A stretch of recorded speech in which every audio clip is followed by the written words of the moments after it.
Hello everyone, welcome back to our channel law vacancy. और आज के इम्पोर्टेंट सेगमेंट में हम जिस नोटिफिकेशन के बारे में बात करने जा रहे हैं वो नोटिफिकेशन बीएसएनएल ने निकाला है।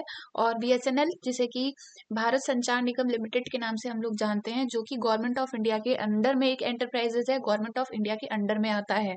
तो बीएसएनएल ने लीगल कंसल्टेंट की जॉब पर वैकेंसी निकाली है, मतलब वैकेंसी की वही जॉब्स वगैरह निकाली हैं। और उसमें इन्होंने जाहिर सी बात है, कंसल्टेंट की जॉब है तो आपको पता चल गया होगा, कॉन्ट्रेक्चुअल बेसिस की जॉब है। और इसमें आगे हम जानेंगे कि फ्रेशर्स अप्लाई कर सकते हैं या नहीं कर सकते। तो आज की वीडियो में हम इसी से रिलेटेड सारी बातों को डिटेल से जानेंगे। लेकिन उससे पहले मैं एक छोटा सा रिमाइंडर ये दे दूं कि अगर आप हमारे चैनल पर नए हैं और साथ ही में एक लॉ फ्रेशर हैं, एक लॉ स्टूडेंट हैं, जुडिशरी एस्पिरेंट हैं, एडवोकेट हैं, या फिर all over India legal field से किसी भी तरीके से जुड़े हुए हैं, तो इंडिया में लीगल फील्ड से रिलेटेड जितनी भी अपडेट्स आती हैं, चाहे वो किसी पीएसयू की वैकेंसी हो, किसी जुडिशरी की वैकेंसी हो, एम्पैनलमेंट की वैकेंसी हो, किसी इंटर्नशिप की भी कोई नोटिफिकेशन हो, तो उन सबका अपडेट हमारे चैनल पर डेली बेसिस पर दिया जाता है। इसलिए आप हमारे चैनल को सब्सक्राइब कर लें एंड बेल आइकन को प्रेस कर दें, ताकि डेली बेसिस पर जो भी नोटिफिकेशंस आ रहे हैं वो आपसे मिस ना हो। तो आइए देखते हैं कि इसमें इन्होंने क्या क्या सारी डिटेल्स को बताया है। तो सबसे पहले full time legal professional job, तो इसमें लीगल रिसर्चर, लीगल कंसल्टेंट की आपकी जॉब निकली है इन बीएसएनएल भारत संचार निगम लिमिटेड। और यहाँ पे न्यू दिल्ली में इनकी ये जॉब निकली हुई है, और जिसमें शॉर्ट टर्म कॉन्ट्रैक्ट बेसिस की आपकी ये जॉब है। तो वही आपका 1 साल का इनके साथ कॉन्ट्रैक्ट रहेगा, आगे 3 साल तक वो कोई भी कॉन्ट्रैक्ट, ये देखिए लिखा है आपका पीरियड ऑफ एंगेजमेंट 3 साल का रहेगा। और फर्स्ट ईयर के परफॉर्मेंस के अकॉर्डिंग आपको सेकेंड ईयर में भेजा जाएगा, फिर थर्ड ईयर में। तो इस तरीके से आपका पहले जो इनिशियल कॉन्ट्रैक्ट होगा इनके साथ वो 1 साल का रहेगा। अब हम पोस्ट की बात कर लें तो लीगल कंसल्टेंट की जॉब है, जिसमें नंबर ऑफ पोस्ट 3 पोस्ट निकली हुई हैं, 3 पोस्ट पर इसमें वैकेंसी निकाली गई है। और जो जॉब लोकेशन रहेगा वो आपका legal cell BSNL corporate office new Delhi पर रहेगा। तो इस तरीके से ये आपका जो मेन मेन इंफॉर्मेशन थी वो ये है। अब हम बात करेंगे एलिजिबिलिटी क्राइटेरिया से रिलेटेड। तो एलिजिबिलिटी क्राइटेरिया में सबसे पहले जो एज लिमिट की बात करूं, तो इसमें आपकी एज 32 साल से यानी कि 32 ईयर से ज़्यादा आपकी एज नहीं होनी चाहिए। और जो भी आपकी डेट ऑफ बर्थ है वो आपका जो 10th और 12th के सर्टिफिकेट्स हैं उसके अकॉर्डिंग आपकी डेट ऑफ बर्थ उसमें डिटरमाइन की जाएगी। तो ये तो बहुत कॉमन बात है। फिर आगे हम एसेंशियल्स में और क्वालिफिकेशन की बात करें, जो कि एसेंशियल क्वालिफिकेशन है, सबसे पहले तो आप इंडियन सिटीजन होने चाहिए। फिर आपके पास क्या होना चाहिए, आपके पास candidate should have graduated with LLB, या तो 3 साल की एलएलबी हो, आइदर 3 या फिर 5 साल की, या तो 5 साल की एलएलबी हो, बीएलएलबी या फिर एलएलबी की डिग्री आपके साथ होनी चाहिए। फिर आपके पास 60% मार्क्स होने चाहिए, एलएलबी की डिग्री में आपके 60% मार्क्स होने चाहिए। फिर आपके पास जो एक्सपीरियंस है, अब ये जॉब एक्सपीरियंस बेस्ड है, इसमें फ्रेशर्स अप्लाई नहीं कर सकते। तो इसमें इन्होंने लिखा है कि candidate should have post qualification experience. Essential में इन्होंने लिखा है, इट मीन्स आपके पास होना ही चाहिए। तो पोस्ट क्वालिफिकेशन एक्सपीरियंस आपका वही, आपकी जब एलएलबी हो जाए उसके बाद आपका कोई एक्सपीरियंस 3 साल का है तो उसे माना जाएगा, और आपका एक्सपीरियंस इसमें 3 साल का होना चाहिए।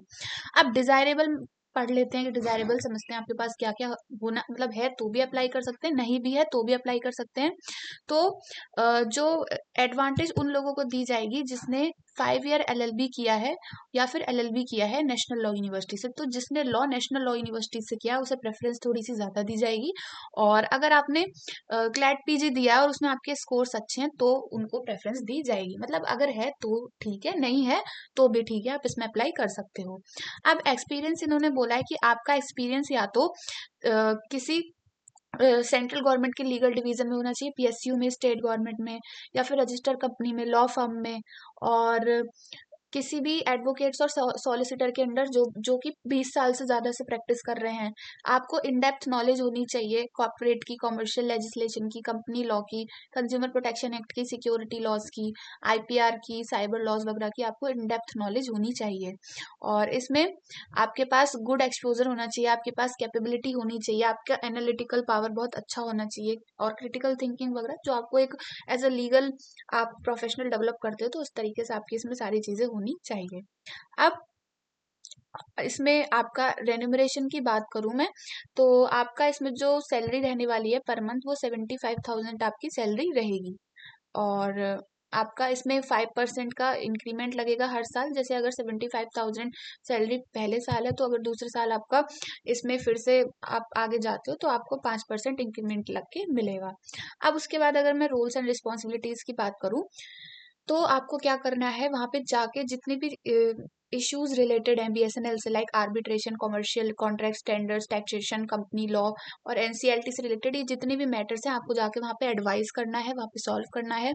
Day to day legal matter में आपको जो लीगल मैटर होंगे बीएसएनएल के, उन सारी चीजों में आपको इन्वॉल्व रहना है और एमओयू वगैरह साइन करने हैं।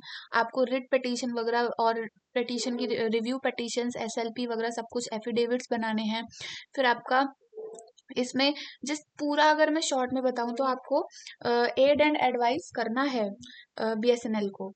फिर उसके बाद आपको कोर्ट हियरिंग्स को अटेंड करना है, आर्बिट्रेशन प्रोसीडिंग्स को अटेंड करना है और आपको लीगल इश्यूज को एनालिसिस करना है। तो मैं इतना डिटेल में नहीं पढ़ रही, आपको इसमें सारी चीजों को ऐसे ऐसे करना है। अब हम इसमें जानते हैं कि आप इसमें अप्लाई कैसे कर सकते हो। तो इसमें अप्लाई करने का बहुत आसान तरीका है। www.bsnl.co.in पर जाएंगे, वहां पे आप ऑनलाइन रजिस्ट्रेशन करके अप्लाई करेंगे और आपकी जो रजिस्ट्रेशन फीस रहेगी वो 500 रुपए रहेगी। और इसमें अप्लाई करने की जो लास्ट डेट है वो 14 मार्च 2025 रहने वाली है, यानी कि 14 मार्च तक आप इसमें अप्लाई कर सकते हैं। तो इस तरीके से आपका इसमें एप्लीकेशन फॉर्म रहेगा। बहुत ज़्यादा नहीं है कि आपको ऑफलाइन बेसिस पर करना है, किसी एड्रेस पे भेजना है, बहुत ही सिंपल है। फिर सिलेक्शन प्रोसीजर की बात करूं तो इसमें आपका वही इंटरव्यू कंडक्ट कराया जाएगा आपके एप्लीकेशन फॉर्म के बेसिस पर।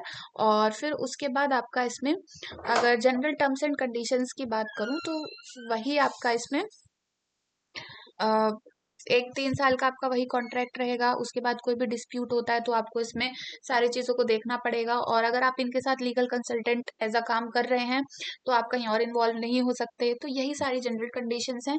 और लास्ट में इन्होंने दे रखा है कि अगर आपको कोई भी क्वेरी होती है तो आप BSNL.RE/CTT@BSNL.co.in पर जाकर सीधा आप इनसे पूछ सकते हैं।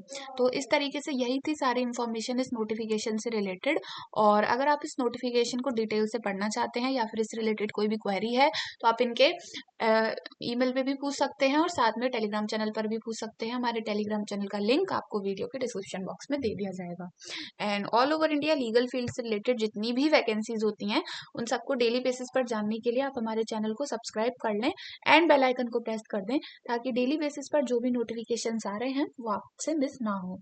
तो मिलते हैं नेक्स्ट वीडियो में नेक्स्ट नोटिफिकेशन के साथ। Thank you for watching.